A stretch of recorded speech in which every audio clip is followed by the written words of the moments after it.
Hello students, finally CUET की answer की आ चुकी है। अब सबसे बड़ा क्वेश्चन ये आ रहा है कि सर हम आंसर कैसे चेक करेंगे और कैसे पता लगाएंगे किस ऑप्शन को चैलेंज करना है और किसको नहीं करना है। तो मैं स्टेप बाय स्टेप आपके सारे डाउट्स क्लियर कर देता हूं। सबसे पहले जिन लोगों को कुछ भी नहीं पता वो गूगल पे जाएंगे, एनटीए टाइप करेंगे, यहाँ पर सीयूईटी यूजी आएगा, इस पर आप क्लिक करेंगे तो ये आपकी सीयूईटी की वेबसाइट आ गई यूजी की। देन यहाँ पर जब आप क्लिक करेंगे जो इन्हें पीडीएफ दे रखी है तो इससे एक पीडीएफ ओपन होगी जिसमें ये बताया गया है कि 7 जुलाई यानी आज आपकी आंसर की रिलीज हुई है और 9 जुलाई तक आप इसको चैलेंज कर सकते हैं। 9 जुलाई 2024 शाम को 5 बजे तक, प्लस 200 रुपये हर क्वेश्चन को चैलेंज करने के लिए आपको पे करना पड़ेगा। सपोज आपने 5 क्वेश्चन को चैलेंज किया तो आपको 1000 रुपये पे करने होंगे। अब प्रोसेस क्या है कि सर कैसे पता लगाएंगे कि हमारा कौन सा ऑप्शन सही है और गलत है, नंबर कैसे कैलकुलेट करेंगे, और अगर हमको लगता है किसी को चैलेंज करना है तो उसकी क्या प्रोसेस है। वन बाय वन मैं तीनों प्रोसेस बताता हूं। सबसे पहले आपको लॉगिन करना पड़ेगा आपके सर्वर में। जैसे आप लॉगिन पे, तो इसके लिए आप सीयूईटी यूजी आंसर की चैलेंज, यहाँ पर एक ऑप्शन आ रहा है, इस पर आप क्लिक करेंगे। इसके बाद यहाँ पर आपको एप्लीकेशन नंबर, आपकी डेट ऑफ बर्थ और ये कैंसर सर्टिफिकेट डालना पड़ेगा। मैं ये डाल देता हूँ, फिर मैं आपको चेक करके बताता हूँ। एक स्टूडेंट का मैं लॉगिन कर रहा हूँ, ये इन्फॉर्मेशन मैंने एक स्टूडेंट की डाल दी है। अब मैं सबमिट कर रहा हूँ। सबमिट करते ही ये आपके पास लॉगिन हो चुका है। अब जब लॉगिन हो चुका है तो अब यहाँ पर आप देखेंगे, यहाँ पर जैसे उस स्टूडेंट ने इंग्लिश और जनरल टेस्ट दिया था तो यहाँ पर ये आ रहा है व्यू। मतलब इस पर आप क्लिक करेंगे तो पता है क्या ओपन हो रहा है, ये चीज़ ओपन हो रही है। ये मैं आपको जूम करके दिखा देता हूँ तो आपको ज़्यादा बेटर तरीके से समझ में आएगा कि ये आपने जो जो आंसर लगाए थे उस पेपर में, ये आपकी ओरिजिनल ओएमआर शीट है जो आपने फिल करी थी। ठीक है, ये आपको ओपन कर दी गई है। इसी तरह से अगर आप चाहें तो आप जनरल टेस्ट पे भी व्यू पे क्लिक करेंगे तो आपकी ओएमआर शीट ओपन हो जाएगी। ठीक, सबसे पहले तो ये पता चला कि आपकी ओएमआर शीट में आपने कौन कौन से आंसर लगाए थे, वो यहाँ से पता करेंगे। अब कैसे पता करेंगे कौन सा सही है और कौन सा गलत, तो उसके लिए आप वापस आइए, यहाँ पर आप जाइए चैलेंज, इस पर आप क्लिक करिए recorded response challenge, recorded response view. जैसे ही हम इस पर क्लिक करते हैं, अब यहाँ पर आप देखिएगा प्लस का सिंबल आएगा। ठीक है, जैसे जैसे ये इंग्लिश का पेपर है, इंग्लिश 101 बुकलेट नंबर दे रखा है, आप बुकलेट नंबर चेक करें, यहाँ पर प्लस का सिंबल आएगा। जैसे ही आप यहाँ पर क्लिक करते हैं, ये आपकी आंसर की है कि आपका जो पहला क्वेश्चन था जो ओएमआर शीट में आपने लगाया है, सपोज आपने पहला क्वेश्चन यहाँ पे लगाया है, पहले क्वेश्चन का आंसर आपने लगाया है 4th, और ओरिजिनल जो आंसर है आपका यहाँ पर, तो पहले वाले का आंसर क्या था, 2nd था, आपने क्या लगाया, 4 लगाया, मतलब ये आंसर क्या हो गया, आपका गलत हो गया।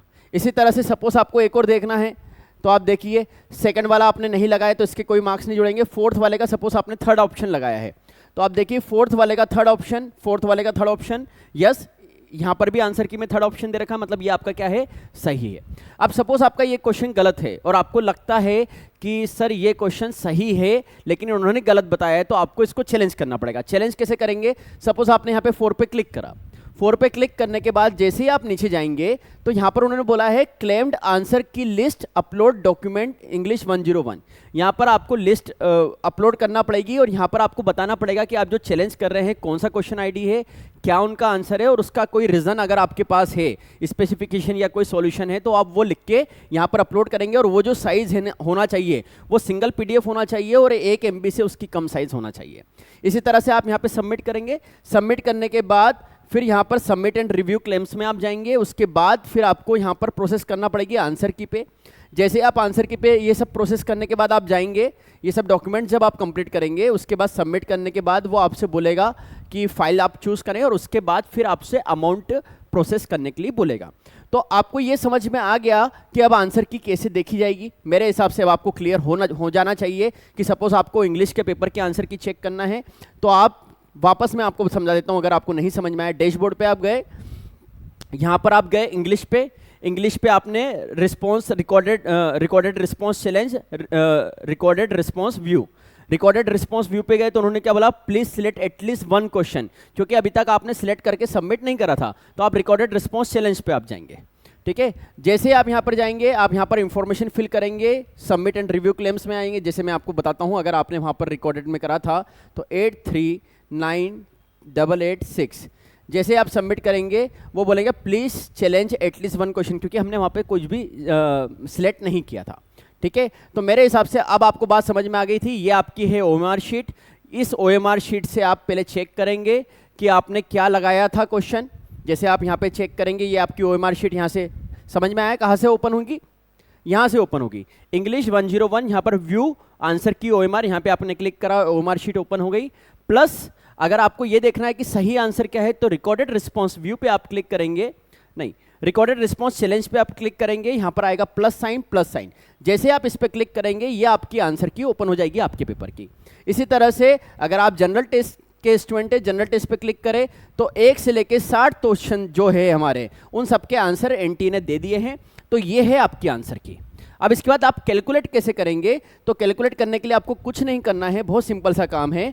आपको बस ये देखना है जितने भी क्वेश्चन आपने अटेम्प्ट करे हैं अगर वो राइट है, आपको जिन्होंने क्वेश्चन अटेम्प्ट नहीं करे उनको चेक नहीं करना है, जितने क्वेश्चन आपने अटेम्प्ट किए हैं बस उसको चेक करना है। सपोज 40 क्वेश्चन थे, आपने 30 क्वेश्चन अटेम्प्ट करे, तो आप 30 क्वेश्चन में देखेंगे कितने सही है और कितने गलत है। सपोज आपके 25 क्वेश्चन सही है और 5 क्वेश्चन क्या है आपके रॉन्ग है, तो आप कैसे आपका कैलकुलेट करेंगे मार्क्स कितना है, जो सही है उसमें इंटू 5 करेंगे और यहाँ पर इंटू 1 करेंगे, ये आएगा 125, ये आएगा 5, क्योंकि +5 -1 की मार्किंग है। अगर सही होते तो +5 मार्क्स मिलते हैं, गलत होते हैं तो -1 मार्क्स मिलते हैं। तो 5 क्वेश्चन के गलत होंगे तो -5 मार्क्स कैंसिल हो जाएंगे आपके, तो आपका जो स्कोर आया है वो आया है 120। इस तरह से आप अपने आंसर को चेक कर सकते हैं प्लस नंबर कैलकुलेट कर सकते हैं। तो मेरे हिसाब से अब आपको सारे डाउट्स क्लियर हो चुके हैं। अगर इसके बाद भी आपको कोई डाउट रह गया है तो आप कमेंट सेक्शन में मुझे मैसेज करके पूछ सकते हैं। और वीडियो अच्छा लगे तो लाइक जरूर करिएगा। आगे की CUT की काउंसलिंग की जो भी अपडेट्स आएगी और जो भी फर्दर अपडेट्स आने वाली है CUT की, वो मैं इस चैनल पे अपलोड करता रहूँगा। Thank you so much for watching.